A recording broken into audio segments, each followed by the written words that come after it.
Bab 10. Melanglang buana. Awan bersih di bawah angin mengarah jauh ke utara. Dingin menyungkup ketika angin menyisip di antara tebing-tebing tinggi di sisi dinding gunung. Bambang Jatmika, ada pesan rahasia yang aku terima dari leluhur istana Nusa Swandika. Ada geger di sana. Pusaka mestika milik istana lenyap dari gudang senjata istana. Pusaka ini bernama Pedang Buana. Jelas Panembahan Ciptadinata. Dengan takjim, Bambang Jatmika menerima pesan yang sangat penting. Pesan sekalian tugas untuknya sepertinya. Bambang Jatmika, namanya saja Pedang Buana. Sejatinya pusaka mestika ini berupa kecapi kecil langsing. Jika salah satu tombol yang ada di badan kecapi ditekan, akan muncullah badan pedang. Lanjut Panembahan Ciptadinata. Bambang Jatmika mengingat semua pesan penting itu. Bambang Jatmika, tugasmu menyelamatkan pusaka Pedang Buana. Jangan sampai jatuh ke tangan orang yang tidak bertanggung jawab. Sangat berbahaya. Bisa menjadi malapetaka bagi Nusa Swandika dan umat manusia.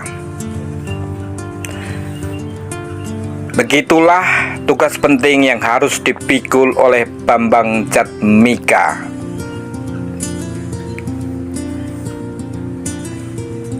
Senja sebentar lagi akan turun. Angin yang berhembus membuat pepucuk dedaunan dan ranting bergoyang sendu. Saat perpisahan yang membuat Bambang Jatmika merasa sangat sedih. 15 tahun sudah dia hidup bersama gurunya Panembahan Ciptadinata dan keluarga elang raksasa Jatayu. Cinta kasih Panembahan kepada dirinya sangatlah luar biasa.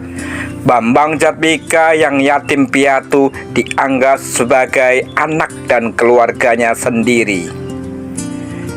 Dari bocah yang hanya mempunyai tekad dan keberanian tanpa keahlian bela diri sedikit pun, mudah dicelakakan, dibanting, dan ditendang jatuh ke jurang.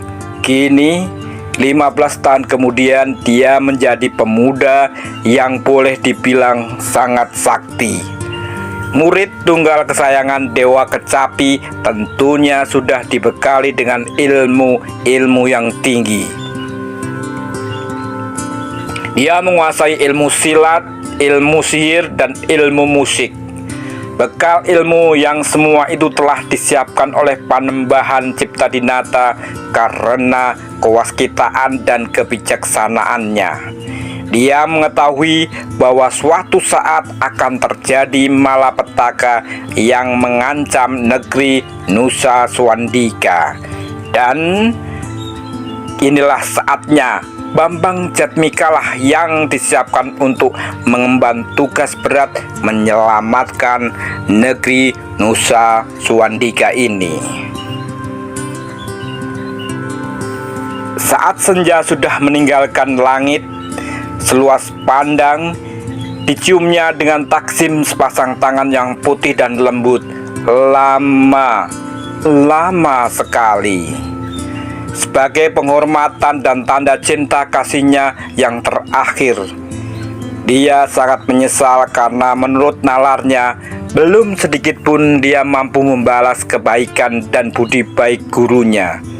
Tetapi akhirnya dia harus meninggalkan gurunya sendiri, gurunya yang sudah berusia hampir 100 tahun. Panembahan Ciptadinata juga akan merasa kehilangan muridnya ini, muridnya yang diselamatkan dari Jatayu yang akan menjadikan bocah kecil sebagai makanan anak-anaknya. Waktu seakan berjalan dengan cepat. Kesedihan, kesenangan, duka, dan gembira adalah takdir bagi kehidupan. Meski sama-sama tak ingin berpisah, kejadian itu pun tak bisa dielakkan mereka. Bambang Jatmika punya masa depan dan takdir sendiri, demikian juga dirinya. Hanya kebulatan tekad dan keteguhan hati yang menguatkan saat perpisahan itu, di mana ada saat pertemuan, pasti ada saatnya perpisahan. Dan kinilah saatnya. Maka dielusnya kepala Bambang Jatmika dengan kasih sayang dan doa. Dilepaslah muridnya menunaikan tugas sebagai garis takdirnya. Elusan tangan yang halus itu membuat Bambang Jatmika gagal membendung jatuh air matanya. Setelah berpamitan dengan Panembahan Ciptadinata dan elang raksasa Jatayu, Bambang Jatmika bersiap berangkat.